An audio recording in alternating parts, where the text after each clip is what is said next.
नमस्कार बहनों और भाइयों, मैं आचार्य तोषण आज फिर आपके सामने और एक रुचिकर अच्छे विषय पर आज मैं बात करूंगा। यह विषय नया तो नहीं है, यह विषय पुराना ही है, लेकिन आज तक इस विषय पर काफी भ्रम फैलाया गया, काफी मिसकंसेप्शंस हुए और लोग डरे भी और आज भी डर रहे हैं। तो आज आपका डर और भ्रम मैं दूर कर दूंगा। इस वीडियो को पूरा ढंग से देखें, बढ़िया से इसको समझें। मैं वीडियो को आपके सामने ला रहा हूं, मैं वक्त दे रहा हूं, तो आप भी वीडियो को कृपा करके पूरा पढ़ें, पूरा देखें, पूरा समझें और सब्सक्राइब करें, लाइक करें और शेयर करें। आज का जो विषय है वो विषय है, क्या मांगलिक दोष होता है, क्या ये वास्तव में है, और अगर ये है तो क्या है, क्या ये दोष सब पर लागू होता है, मांगलिक शब्द का अर्थ ही क्या है। इन मैं सब विषय पर बात करूंगा और ये कितने तरह का होता है, किस प्रकार का होता है, कहाँ लागू है, कहाँ नहीं लागू है। बहुत सी चीजें हैं जिस पर विस्तृत तरीके से आज तक कोई बात हुई नहीं, जिसमें जितनी समझ थी उतनी ही बात की गई। आज मैं इस विषय को इसलिए उठा रहा हूं कि बहुत से लोगों ने मुझे कहा था कि मैं इसके ऊपर में कुछ लाऊं आप लोगों के सामने, जो सटीक है, जो सही है, जिसमें लॉजिक है, जिसमें तर्क है। तो चलिए, सबसे पहले तो आप एक इस शब्द को ही आप समझिए, मांगलिक। मांगलिक शब्द का अर्थ क्या है? मांगलिक शब्द का अर्थ है शुभता, शुभ। अब जिस शब्द में शुभ और शुभता छुपी हुई है, उस शब्द में दोष कैसे हो सकता है, समझने की जरूरत है। आज आपके घर में बहुत से अच्छे कार्य होते हैं, किसी बच्चे का जन्म भी होता है, आप घर बनाते हैं, आप नई वस्तुएं खरीदते हैं, आप आभूषण खरीदते हैं, तो ये सब आपके घर में होने वाले मांगलिक कार्य ही हैं। तो इसमें अशुभता कहां से है, समझने की जरूरत है। चलिए, अब मैं आता हूं कि क्लासिकल एस्ट्रोलॉजी में मांगलिक दोष बोला किसको गया है। यदि लगन कुंडली में 12 लगन होते हैं, आप ध्यान दीजिए कि 12 लगन होते हैं, मेष से लेकर करके मीन राशि तक 12 लगन होते हैं। अब आपकी जन्म कुंडली में या आपके घर के किसी भी व्यक्ति के जन्म कुंडली में 12 घरों में मंगल कहीं भी बैठा हो सकता है, कुंडली से बाहर तो बैठेगा नहीं। लेकिन क्लासिकल एस्ट्रोलॉजी के हिसाब से बोला जाता है कि यदि मंगल आपके प्रथम घर में, चतुर्थ घर में यानी चौथे घर में, सप्तम घर में, सातवें घर में, अष्टम घर में यानी आठवें घर में या 12वें घर में बैठा है, तो जातक जो है मांगलिक हो गया। यहां देखा ही नहीं जाता है कि मंगल उस कुंडली के अंदर में किस भाव का स्वामी है, उसकी आधार राशि कहां पर है, वो देगा क्या, वास्तविकता उसकी है क्या। बस अगर वो पहले घर में, चौथे में, सातवें में, आठवें में या 12वें में बैठा हुआ है, तो सीधा सीधी बोल दिया जाता है कि मांगलिक है। माफ कीजिएगा। अब बात उठती है कि ये मांगलिक दोष, जिसको दोष ही कहा जाता है, लेकिन ये है नहीं वास्तव में, ये कितने प्रकार का होता है, उसके प्रकार भी बताए गए हैं। सामान्य, द्विबल, त्रिबल। अब इसको देखने के तरीके भी अलग अलग बताए गए हैं। कुछ लोग लगन कुंडली से मंगल की स्थिति देखते हैं,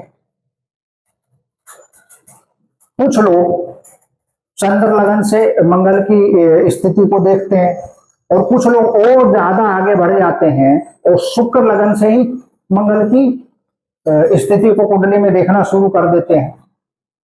अब आप थोड़ा सोच के देखिए कि कुंडली में 12 घर रहते हैं, मंगल कहीं न कहीं तो वो बैठेगा ही, कुंडली से बाहर तो जाएगा नहीं। अब लगन कुंडली में यदि मंगल पहले घर में, चौथे घर में, सातवें घर में, आठवें घर में या 12वें घर में नहीं मिला, तो फिर चंद्र लगन के हिसाब से देखना है। तो वहां अगर वो पहले घर में या 7वें में या 8वें में या 12वें में मिल गया तो उसको चंद्र लगन से मांगलिक करार दे दिया जाता है। अगर वहां भी बात नहीं बनती तो फिर कुछ लोग आगे बढ़ करके शुक्र लगन से भी देखना शुरू कर देते हैं। अब आप सोच के देखिए कि कहीं ना कहीं तो फिर मंगल मिलेगा ही। भाई लगन कुंडली में नहीं मिला तो चंद्र कुंडली के हिसाब से ही सही, चंद्र कुंडली में नहीं मिला तो शुक्र लगन के हिसाब से ही सही। तो ये जो तरीका है इसमें कोई यथार्थ नहीं है, इसमें कोई सच्चाई नहीं है, ये इररिलेवेंट है, इलॉजिकल तरीका है, ये इसमें कोई सच्चाई नहीं है। मैं आप इसको एक उदाहरण देके समझाता हूं, आप को एक उदाहरण देता हूं, इससे आप समझने की कोशिश कीजिए। मान लीजिए कि लगन कुंडली है, किसी भी जातक की लगन कुंडली है और वो लगन कुंडली मेष लगन की है मान लीजिए। अब मेष लगन के अंदर में जो लगन कुंडली है उसमें मान लीजिए मंगल जो है वो आपका दूसरे घर में बैठा लगन कुंडली में, ठीक है, और चंद्र जो है वो कहां बैठा है, मान लीजिए 8वें घर में बैठा है। अब चंद्र के हिसाब से, चंद्रमा की उपस्थिति के हिसाब से चंद्र कुंडली जब बनाया जाएगा तो मंगल जो है चंद्र लगन में 7वें घर में आ जाएगा। तो भाई ये तो आप जबरदस्ती कुंडली बना कर करके उसकी स्थिति को, उसकी प्राकृतिक जो जन्म के समय जो आपके लगन कुंडली में ऊपर वाले ने दिया है उसको आप जो है जबरदस्ती उसका परिवर्तन कर रहे हैं। तो अब वो तो चंद्र लगन से मांगलिक बन ही जाएगा, लगन कुंडली से तो नहीं है वो, क्योंकि दूसरे घर में है, और अब चंद्र लगन से उसको बना दिया गया। ठीक उसी तरीके से अगर आप शुक्र के हिसाब से देखें कि भाई आप शुक्र के हिसाब से देख लें तो भी आप मान लीजिए मेषी लगन की कुंडली है। अब शुक्र जो है वो 8वें में बैठा हुआ वृश्चिक राशि में, और आपका जो है मंगल दूसरे घर में बैठा है। अब फिर उसको आप बदल दीजिए तो चंद्र लगन के शुक्र लगन के हिसाब से शुक्र जो है वो लगन में आ जाएगा और मंगल वही 7वें घर में, तो वहां पर भी जो है वो हो गया जातक मांगलिक। तो बोले किसी भी तरह से मांगलिक करार देना है, सच्चाई नहीं, कोई लॉजिक नहीं, कोई मतलब जिसके हिसाब से मैं बोलता हूं कि कोई तर्क ही नहीं है इस चीज के अंदर में। कोई भी जातक जब जन्म लेता है तो उसका एक निश्चित समय होता है, निश्चित स्थान होता है, और उस निश्चित समय और स्थान के हिसाब से ही 12 लगनों में कोई एक लगन उसके जन्म के समय उदय होता है और उसी लगन में वो जन्म लेता है। तो वो प्राकृतिक स्थिति होती है मंगल की, उसको आप जबरदस्ती चंद्र लगन बना के शुक्र लगन बना कर करके बदल देते हैं। ये कुछ लोग ऐसा करते हैं, मैं नहीं बोलता कि भाई सब करते होंगे ऐसा, लेकिन ये तरीका तर्क संगत है ही नहीं। अगर इस प्रकार से अगर देखा जाए तो 80 से 85% लोग पूरी दुनिया के अंदर में मांगलिक दोष युक्त पाए जाएंगे, उनमें मांगलिक दोष मिलेगा ही मिलेगा। क्योंकि भाई आप लगन कुंडली से वो मांगलिक नहीं हुआ तो उसको चंद्र कुंडली से कर देना है, फिर चंद्र से नहीं हुआ तो उसको शुक्र से ही कर देना है, कहीं से कहीं से कर दो। तो भाई मंगल को कुंडली से बाहर रख दो, फिर उसकी जरूरत ही नहीं है कुंडली में। इस हिसाब से देखो तो भाई 80 से 85 या 90% तक जितनी भी जनसंख्या है विश्व में 90% जनसंख्या जो है वो मांगलिक ही है। फिर यानी उस हिसाब से तो जो है अब उनको वैवाहिक जीवन में कष्ट आने चाहिए, परेशानियां आनी चाहिए, आपस में झगड़े होने चाहिए, पारिवारिक विवाद होने चाहिए, विवाह संबंध का विच्छेदन हो जाना चाहिए, या कई केसों में तो ऐसा भी देखने को मिला है कि एक दूसरे को ही मार देते हैं लोग, जान लेने पर तुल जाते हैं। वो सब कुछ 80-90% लोगों में होना चाहिए, फिर ये सब में क्यों नहीं हो रहा है ये चीजें? ऐसा कुछ नहीं है। मंगल को समझना पड़ेगा, मंगल को बदनाम करने की जरूरत नहीं है। अब मैं बात करता हूं, देखो समझने की जरूरत है यहां पर, उसको ध्यान से आप सुने। कुंडली के 12 लगन होते हैं। अब 12 लगनों में मंगल किसी न किसी घर में तो बैठता ही है। और अब जो है 12 लगनों के अंदर में जो है कौन कौन ऐसे लगन हैं जहां पर मंगल कार्यात्मक शुभ ग्रह है उस कुंडली के लिए। अगर उस कुंडली के लिए, उस पर्टिकुलर उस विशेष लगन के लिए मंगल कार्यात्मक शुभ ग्रह है, तो वो चाहे पहले घर में बैठा हो, चाहे 7वें में बैठा हो, चाहे चौथे में बैठा हो, चाहे 8वें में, चाहे 12वें में, कोई मांगलिक दोष नहीं लगता। क्यों? क्योंकि अलग अलग लग्नों में विवाह को दिखाने वाले अलग अलग ग्रह बनते हैं, अलग अलग घर होते हैं। केवल सप्तम भाव से ही शादी को नहीं देखा जाता। अब मैं आपको बताता हूं कि कहां पर ये मैंने हजारों कुंडलियों को देखा है, उनका विश्लेषण किया है, तब मैं ये चीजें बता रहा हूं। मैं यथार्थवादी लॉजिकल बात करता हूं, किसी भी तरह का भ्रम या डर मैं फैलाता नहीं। और आज इस भ्रम और डर को ही मैं दूर कर रहा हूं आपके सामने। लोगों को डरा दिया जाता है, डर जाते हैं। विवाह योग्य जो लोग हैं, लड़के लड़कियां, वो बेचारे बैठे रह जाते हैं। उनके माँ बाप चिंता में रहते हैं कि मेरा लड़का मांगलिक है, मेरी लड़की मांगलिक है, उनके लिए मांगलिक ही वर चाहिए। ये और सबसे बड़ा भ्रम है कि जो मांगलिक हो गया उसके लिए मांगलिक ही चाहिए। यानी कहने का मतलब है आग में घी डालने का काम है ये। तो अब देखिए, मैं अब बात करता हूं कि कहां पर मंगल कार्यात्मक शुभ ग्रह होता है। इन लगनों में मांगलिक दोष नहीं बनता है। मेष लगन, मिथुन लगन, कर्क लगन, सिंह लगन, तुला लगन, धनु लगन, मकर लगन, कुंभ लगन और मीन लगन, इन लगनों में मंगल कार्यात्मक शुभ ग्रह है। उसकी आधारभूत जो राशि है वो शुभ भावों में है। इन लगनों पर मंगल का कोई दोष नहीं लगता है। वो जिस घर में बैठा है और जिस घर का स्वामी है उसके हिसाब से वो अपना परिणाम देगा। केवल मंगल पर फोकस कर लेने का जो तरीका है वो गलत है। अब मैं वहां पर आता हूं, उन लग्नों पर मैं आता हूं जहां पर मंगल कार्यात्मक शुभ ग्रह नहीं है, वो कार्यात्मक अशुभ ग्रह है। वृषभ लगन, वृश्चिक लगन और कन्या लगन। अच्छा, इन लगनों में भी बहुत कुछ देखना होगा। चलिए अब मैं जो है उदाहरण लेकर के इस चीज को स्पष्ट करता हूं।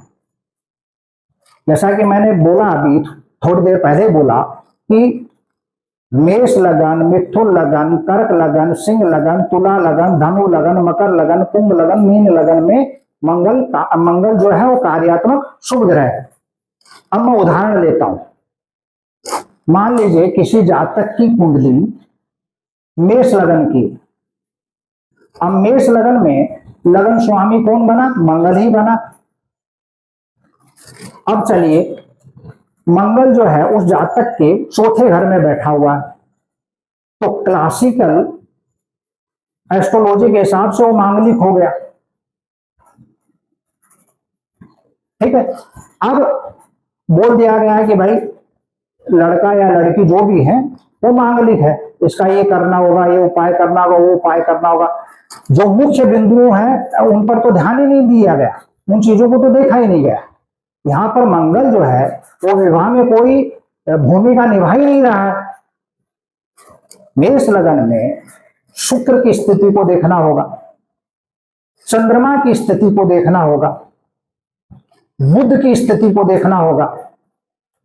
अब मान लीजिए कि मेष लगन का जो जातक है, जिसके बारे में मैं उदाहरण में बात कर रहा हूं, उसका शुक्र कुंडली के, मेष लगन की कुंडली के छठे, आठवें, 12वें बैठा है, 12वें भाव में बैठा है, कमजोर अवस्था में बैठा है, या कुंडली के अशुभ ग्रहों के प्रभाव में बैठा, उनसे पीड़ित है, जैसे कि मान लीजिए राहु केतु से या बुध से, और चंद्रमा जातक के मान लीजिए 8वें घर में बैठा है, या छठे में बैठा, या 12वें में बैठा, और वो भी जो है कमजोर अवस्था में बैठा, या किसी कुंडली का जो मेष लगाने की कुंडली है उसमें जो अशुभ ग्रह बन रहे हैं उनसे वो पीड़ित है। तो आप इस केस में कितना ही मांगलिक पूजा करा लीजिए, कितना ही कुछ कर लीजिए, विवाह में अड़चन आना तय है। किसी तरह हो भी गया वो चलेगा नहीं, वाद विवाद होंगे, लड़ाई झगड़े होंगे, या जीवन साथी, भाई जो लड़का है उस या लड़की जो भी हो, उनके स्वास्थ्य में कुछ ऐसी समस्या आएगी कि वैवाहिक जीवन जो है वो जी नहीं पाएंगे, या आर्थिक स्थिति खत्म हो जाएगी, या कोई घटना दुर्घटना ऐसी हो जाएगी कि उनका वैवाहिक जीवन ही तहस नहस हो जाएगा, तलाक तक हो जाएगी। या कई केसेज में ऐसा देखने को मिला है कि एक दूसरे को समाप्ति कर देते हैं। तो अब आप बताइए, केवल मंगल की स्थिति को देखने से यहाँ होता है क्या? नहीं होता है। तो ये एक उदाहरण था। अब मैं चलिए दूसरा उदाहरण लेता हूं। जैसा कि मैंने बताया कि वृषभ लगन, कन्या लगन और वृश्चिक लगन में मंगल कार्यात्मक अशुभ ग्रह होता है। अब यहां पर भी मैं एक उदाहरण देता हूं। मान लीजिए कोई जातक है और उसकी वृश्चिक लगन की कुंडली है। अब उसका मंगल मान लीजिए 7वें घर में बैठा है, या प्रथम घर में बैठा है, या 8वें में, कहीं भी मान लीजिए आप। तब उसको जो है बोल दिया गया है कि भाई ये मांगलिक है। मान लीजिए उस जातक का विवाह नहीं हो रहा है, या विवाह में अड़चने आ रही, या हो भी गया तो वैवाहिक जीवन खराब चल रहा है, तो अब बोल दिया गया भाई ऐसे इसलिए हुआ कि ये मांगलिक है, लेकिन ऐसा है नहीं। अब आपको यहां पर वृश्चिक लगन में क्या देखना होगा? उस जातक का विस्पत, चाहे वो लड़का हो या लड़की, वो किस अवस्था में है? क्या वो कुंडली के अशुभ घर में 6ठे 8वें 12वें में बैठा हुआ है? क्या वो शक्ति में पूर्ण है? क्या अशुभ ग्रहों से पीड़ित नहीं है? क्या कुंडली में वो राहु केतु या शुक्र से पीड़ित है? सब कुछ देखना पड़ेगा। विस्पत की अवस्था को देखना पड़ेगा, विस्पत कहाँ बैठा है वो देखना पड़ेगा।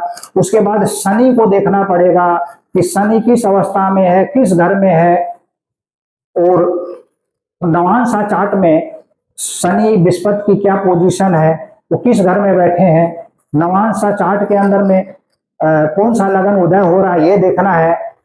इसके अलावा अब वृश्चिक लगन में शुक्र की स्थिति भी देखनी है कि शुक्र किस अवस्था में है। क्या कोई अशुभ घर में बैठा हो, या कोई अशुभ ग्रह से, राहु केतु से या मंगल से, जो कि अशुभ कार्यात्मक अशुभ ग्रह इसमें वृश्चिक लगन में, उससे पीड़ित है। बहुत कुछ देखना पड़ेगा।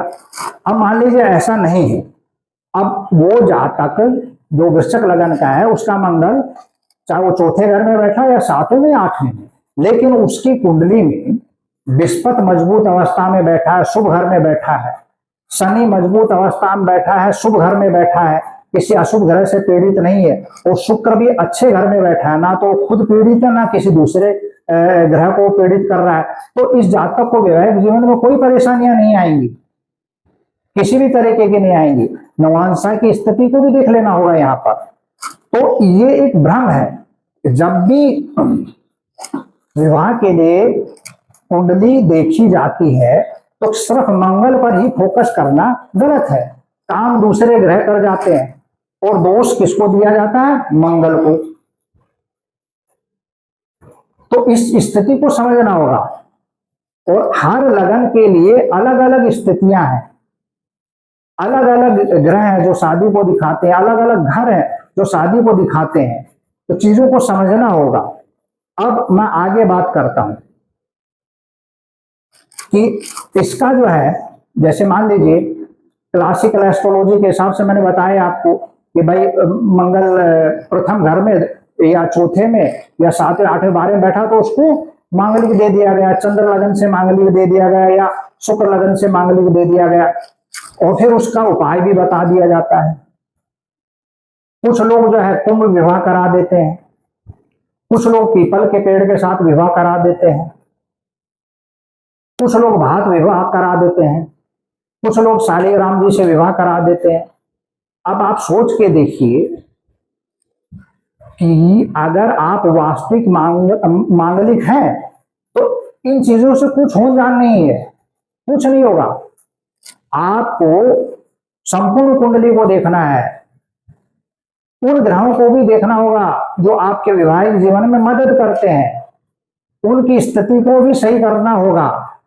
केवल मंगल पर फोकस करने से नहीं होगा। अब कई लोग जो मांगलिक मान लीजिए कोई होंगे तो उन्होंने ये सब उपाय कराए भी होंगे, तो क्या वास्तव में ये उपाय काम किए? विवाह में दो लोगों का इन्वॉल्वमेंट होता है, एक पत्नी एक पति। अब मान लीजिए किसी एक की कुंडली अच्छी है, उसकी कुंडली के अंदर विवाह जो ग्रह दिखा रहे हैं उनकी स्थिति अच्छी है, ठीक है, और दूसरे की स्थिति अच्छी नहीं है, तो फिर भी भाई जैसे न तैसे चलता रहता है काम। लेकिन अगर दोनों की में ही स्थितियां गड़बड़ है तो फिर वो नहीं चलता, चाहे आप कुछ भी करा लीजिए। चीजों को समझना होगा, तर्क के साथ समझना होगा, यथार्थ में रह करके समझना होगा, भ्रम से बचना होगा, और तभी इस चीज का सही निर्णय हो सकता है। इसके लिए संपूर्ण कुंडली का अध्ययन जरूरी है, और आप अध्ययन अवश्य कराएं, किसी अच्छे व्यक्ति से कराएं, जानकार व्यक्ति से कराएं, ताकि वो आपको सही रास्ता दे सके। अगर मान लीजिए मेरे पैरामीटर में भी वो मांगलिक है तो फिर उसकी अलग रिमेडियां होती हैं। सबके लिए थंब रूल नहीं होता कि भाई ये करा दो वो टल गया। क्या उपाय कराने के बाद उनके जीवन में समस्याएं नहीं आएंगी? आती हैं। विवाहित गठबंधन भी समाप्त हो जाता है, कईयों का हुआ है। विवाह के बाद में एक दूसरे से बनती नहीं, मार पिटाइयां चलती हैं, दो फैमिलियां बर्बाद हो जाती हैं, डाइवोर्स हो जाते हैं, कोर्ट कचहरी मुकदमाबाजी हो जाती है, कोई सुख शांति जीवन में रहती नहीं है। फिर एक ऐसा उपाय किया गया था, क्या देखा गया था? तो इन चीजों से बच के रहें, भ्रम से दूर रहें, यथार्थ में जिए, और कुंडली का सटीक विश्लेषण कराएं और अच्छे व्यक्ति से कराएं। कहने को तो और भी बहुत कुछ चीजें हैं, लेकिन वीडियो लंबा बन जाएगा।